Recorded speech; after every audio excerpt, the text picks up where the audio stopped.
are here today to give a tribute, offer a samarpan. I would like to start with a quote from the Abhinami Andati that says, Dhanam Tarum Kalvi Tarum.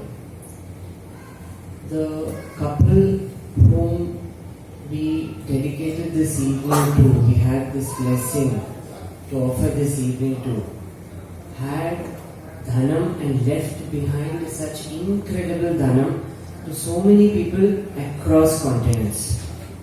Kalvi, which means wisdom, that they imparted as so many people shared today evening. Nendil Vandamilla Inam Tarum. Not even a trace of any form of impurity, selfishness. But yet, there has been a transition that today, after 1.5 years, we are having a samarpan. There is a quote by an anonymous person. One day we will remember how lucky we were to have their love. We will remember how lucky we were to have their love, not out of grief, but out of love, out of fondness, which we saw today. Because they were such a powerhouse couple. Loss is definitely, as they say, part of life. Let's rephrase it. A similar situation was faced by a couple, a very famous couple, the parents of Markandeya, Mrigandu Rishi and Marudvati. When the child Markandeya reached 14 years of age, they started looking oppressed. They were not eating, they were not able to sleep, they were always worried. What will happen? Why? Because they knew that when the child would turn 16, his time is over. Despite being sages, rishis, Rishi and Rishipatni, a life of tapas, piousness and prayer, yet it happened. So this is why these stories have been handed over by our ancestors. If we take a short flashback, they chose it. When Shiva appeared, do you want a son who will live 100 years and will not be of any use, or he will live only for 16 years but he will be very wise? They chose the life. So this sort of loss, anxiety, apprehension, so many emotions that we can associate with, has been discussed. Of course, the story of Markandeya then took another turn with Shiva's grace. But what really defines that somebody is no longer there? Were they there in the first place? Very esoteric question. A very simple example.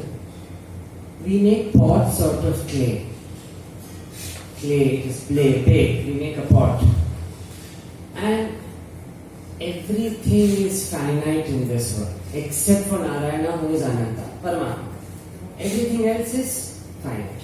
The pot also breaks. Either on its own it may crack, because even now when we do excavations, we find broken pieces of pottery. Or somebody breaks it. We have so many people transcending through accidents, apamrityu that they talk about. We have so many people who live a life and leave a legacy, like how we talk about today. So whether the pot breaks on its own or it is forcibly broken, the pot breaks. But does the pot go away? Even if the pot goes down, it becomes clay again. So from clay we started, to clay we return. The same thing science talks about law of conservation. That matter or mass is not created, it is not destroyed, it just transforms. They use the word transform, not even change. It transforms from one form to another. Everything is the play of Parabrahman. similar situation was faced, a sense of grief, loss by Arjuna. The war had not even been started, but he had imagined the worst. My uncle, my teacher, my so-and-so, different labels that he had attached.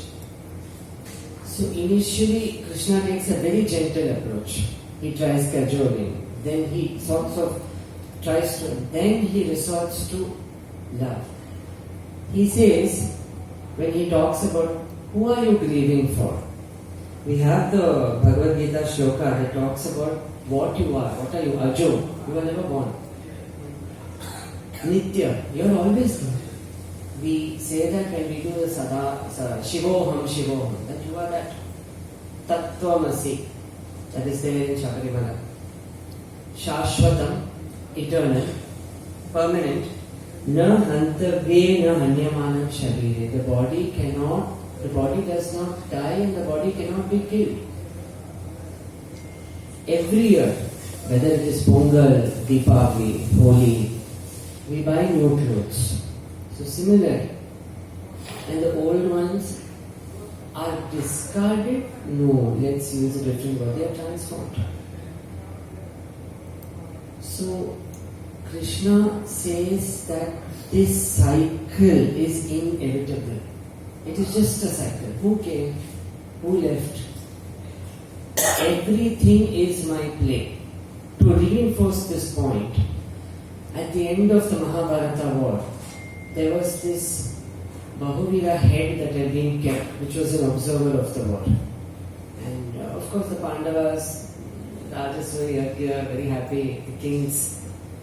But Yudhishthira is played to that, oh my God, I have been responsible for the slaughter of so many people. Me.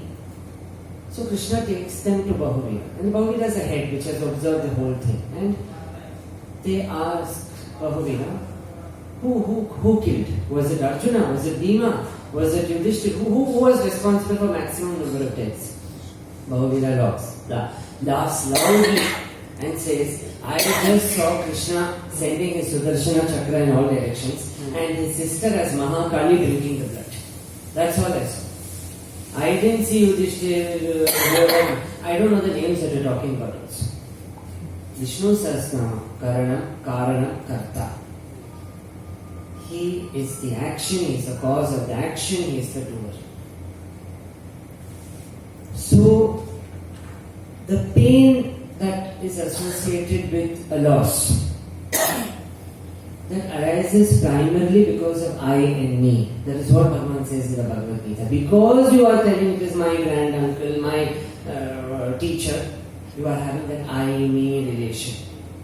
Bhagavan is not telling don't have a relation. Don't get obsessed or stuck.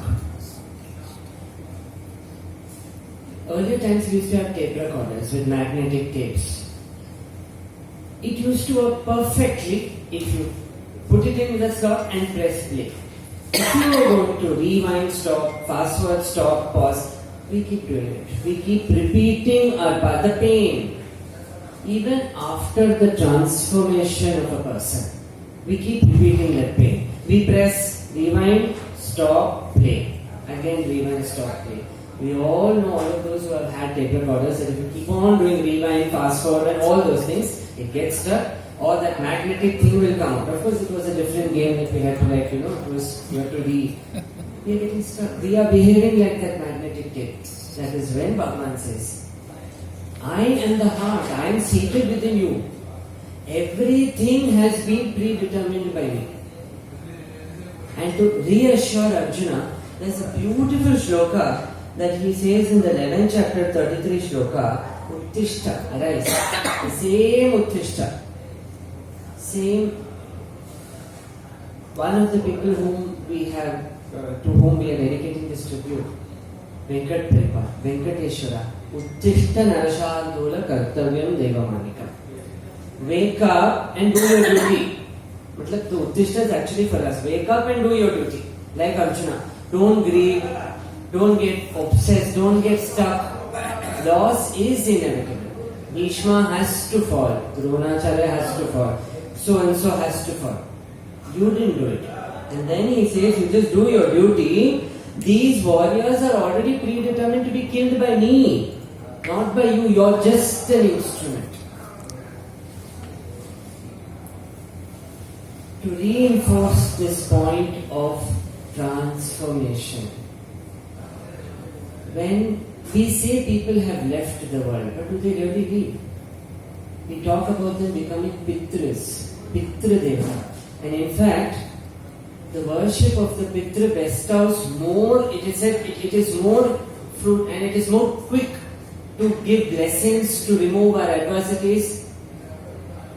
So they are Pitras, they are our guardian deities.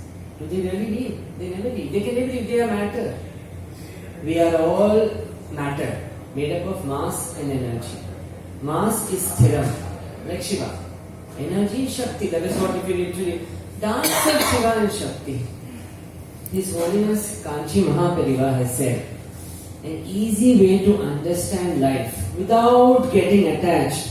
Oh my God, so and so person has been born. Oh my God, so and so person has left. In fact, in Tamil they will say, Ava Kala Maita. Their time is up. Expiry date ho gaya. When a medicine that we manufacture, chemicals, they have an expiry date and the medicine loses its potency. Everything in this universe is the play of that Parabrahman.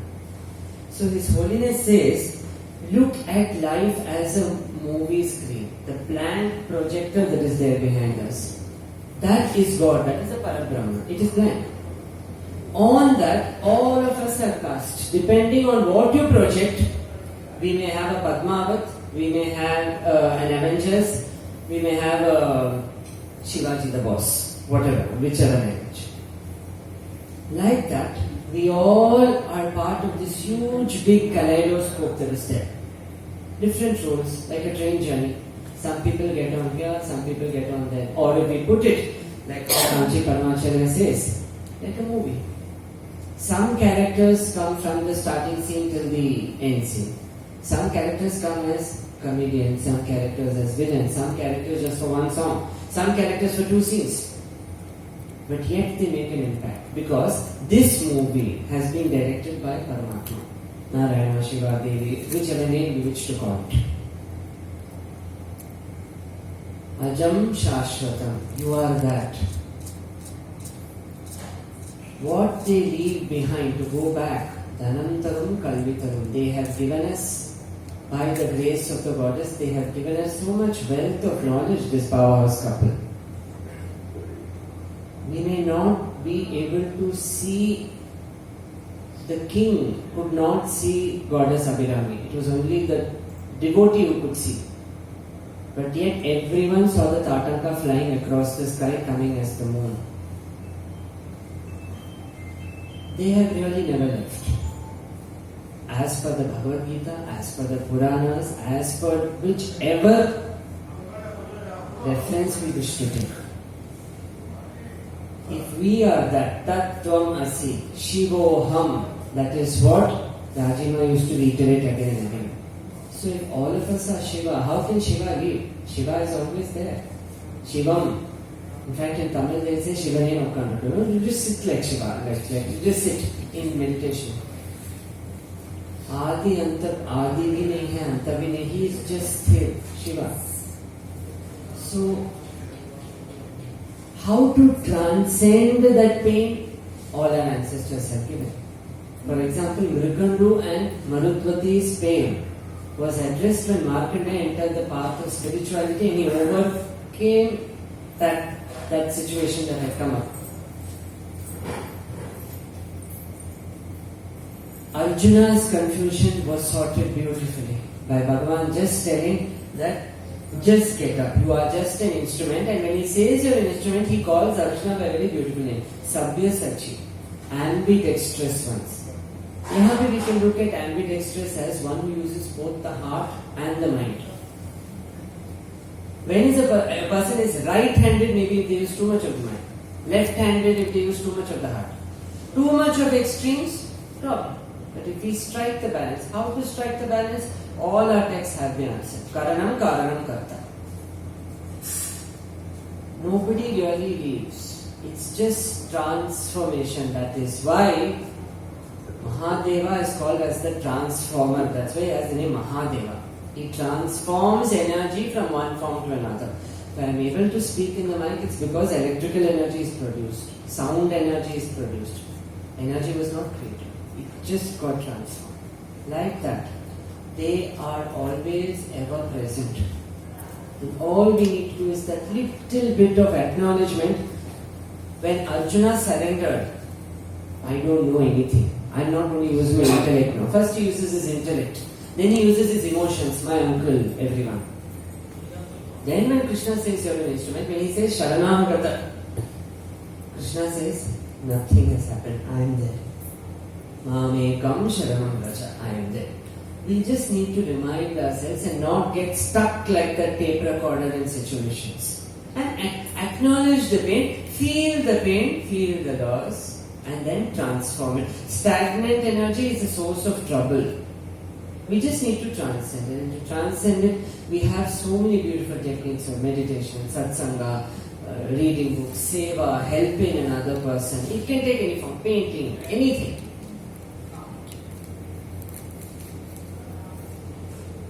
To just, in fact it is said, Krishna repeats it again and again in the Bhagavad Gita, again and again. In fact, in another place he says, Nitya Sarvagata Sthano Achaloham Sanatan. That is, Nitya, you are Nitya, you never went, you never came. And you are Sthanu. Sthanu is another name of Shiva, like a log of wood, still. So we should just acknowledge everything is the dance of Shiva and Shakti, mass and energy. If we acknowledge, transform the pain, we'll be able to move ahead and not get stuck in one place. Because it's a train journey. Or rephrasing it, life is like a big school. Each of us have different syllabus. Somebody is studying law, somebody is studying medicine, somebody is studying for banking, somebody is studying for IAS. I cannot compare your syllabus, you cannot compare my syllabus, everybody's syllabus is different. Some teachers come at this point, some teachers come at that point. We just need to go with the flow. As they say in the poem, for men may come and men may go, but I go on forever. I would just like to end with a quote by Matthew Fraser. He is into Olympics. He says, death is not an end. Let me rephrase it. Instead of death, let's use transformation. It is a new beginning for those who have left. It is not the end, it is a new beginning. How is it a new beginning? Because they may have left, but they have entered a world that has old family, old friends, old pets who are waiting to meet them over there. So they have become part of the family, they become part of Sadashiva. This is mass plus energy, they become only energy. That's the only difference. It is an amazing transition from the earth to a world called heaven, Swarga that we talk about, Kailash, Vaikuntha that we talk about. So with that, thank you for giving an opportunity to talk and offer a samarpan to this powerhouse couple, and maybe acknowledge the transformation, the transition, because we have seen the wealth that they have left behind. So thank you all, and maybe always pray that their blessings are always on all of us. And with that, thank you.